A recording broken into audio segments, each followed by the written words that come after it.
Suon ang ato ang ebanghelyo karon padayon nga bahin sa gitawag nga farewell discourse sa atong Ginoo. Sa makausa pa gidala kita pagbalik ngadto sa katapusang panihapon ug nga gikaingon na nato sukad nining mga niaging mga adlaw nga kining bahina sa ebanghelyo ni San Juan mao kini ang iyahang pagpanamilit, no? Iyahang mura og farewell address. Kay lagi nasayod siya, napipila na lang kagutlo, dakpon siya, tutuson, kunya patyon, ingon na lang og matud pa niya, kining tanan magdala og kaguol sa mga tinun-an. Apan dili diya natapos ang tanan. Kay adunay kalipay nga mo sunod niini tungod sa iyahang pagkabanhaw gikan sa kamatayon.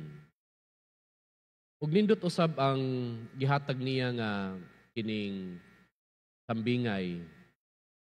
Kaunahon ako si Jesus dunay gibati nga kahadlok, siya mismo kaguol, umiingon tag emotional distress above the level of the head. Mauna siguro ni iyahang nahunahunaan, no? Or nasinati. Apan bisan pa ni ana nakuha pagyapon niya nga muhatag og sambingay. Ang sambingay iyang gigamit karon mao ang kining the labor pains, ang pag-antos, ang kasakit sa pagpanganak. Laki man ko, ayun ko masayod kung unsa gyud nakasakit anang maong nakasakit ng labor pains, no? Kamo nga mga inahan, o gyud na inyuhang kasinatian sa dihang sabak mo nya labi na gyud diha sa pagpanganak na gyud.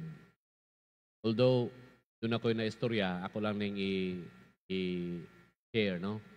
Diha man goy higayon nga around 2016 nag-inflame ang ako ang gallbladder ba nya sakit man gyud kayo ng kalimot ko sa technical term sa maong sakit.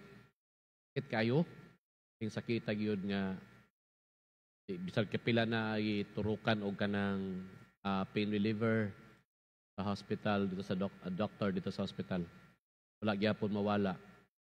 Pagkaugma giingnan ko sa doktor nga muna to'y pinakakusgan nga pain reliever, Father. Munang nakatulog ka. And then I was able to talk to one mother, young mother. Siyempre, experience siya og pagpanganak, experience po siya og kanang kining samang sakit atong sa ako, no? Inflammation sa gallbladder. Ingon siya, ang labor pains, Father, or everything about pagpanganak, compare sa sakit sa gallbladder, maura. Murag naka-experience sa po dahil kong pagpanganak na ipon, no? Ang kasakit dahil sakit sa pagpanganak. Hey, swerte mag yun o sakita yun to. Grabe yun. Una nga, iyahang gi-describe, gihulagway sa atong Ginoo, ang sakit sa dihang siya patyon, no? Siya pagalutuson diha sa kamot sa mga sundalo, mga Romano, ug tungod kini sa kagustuhan sa mga religious leaders sa iyahang panahon. Apan matud pa niya, human niini, human mahitabo ang tanan, malipay ra, no? Inikaltaw sa bata, malimot siya sa iyang pag-antos. Ang kalipay nga dala sa bag-o nga nilalang ang bata, mura og magpapas sa tanan nga mga kasakit nagianto sa ama sa inahan. Tungod lagi sa kalipay nga duna nahuman na, no? Naa na ang iyahang anak. Nindot kayo ni nga pagulagway sa iyahang ang kalipay sa iyang mga tinun-an, human nga siya mabanhaw diha gikan sa kamatayon. Sa mga igsuon, sa ato ang mga kasinatian naa man gyud ng mga kasakit. Pero bisan ang ato ang kaugalingon nga mga kasinatian gikan sa ugat nga mga palasunon, mga hagit sa kinabuhi, hangtod sa sidya sa simple. Again, we can always testify nga lahi ra gyud ang kalipay nga moagi ta sa kanang kalisod. Mura ba og tagamtam gyud ta sa tinuod nga kadaugan kung una miagi una ta sa kapildihan. Kay kung puro na lang gyud ayahay, wala, di cannot even differentiate nganong malipay ta. Pero lahi ra gyud kung kita miagi sa maong kaguol, kalisod, it is only then nga paghuman ni ana makatagamtam ta og tinuod jud kaayo nga kalipay. And siguro usa sa mga paagi nga ato ang matagamtaman ang kalipay nga wala gyud ikatandi is that we focus more on the gain rather than on the pain. Kana siguro nga paagi na kung ato ang gitagaan og dakong pagtagad ang ato ang nakuha nga maayong butang gikan sa maong kasinatian kaysa sa kalisod sa mga kalisdanan, no?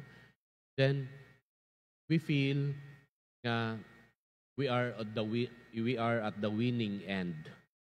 Nagmadaugon ta tungod lagi kay lahi ra gyud, no? Nakita nato nga kato di ang giagian nga mga kalisdanan, wala na to ikumpara sa kadaugan nga atong nasinati. Ug ikaduha siguro ato lang ikadugang mao nga we focus on the lesson. Focus on the lesson. Dili lang sa kapait. Importante nga from the time nga naata sa kalisdanan, kining mga butanga sayod ta nga magdala ka nato to become the better person that we are.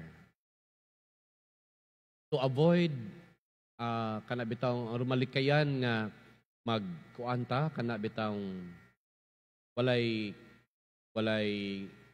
hinungdan ang ato ang mga kasinatian. Dili ta magsigig reklamo kay mao man ay kalisdanan. If we keep on complaining, if we keep on if we focus on the difficulties, of course, magsigig yung tagreklamo. Apan, ya nato makita nga, if we focus on complaining, no? Wala.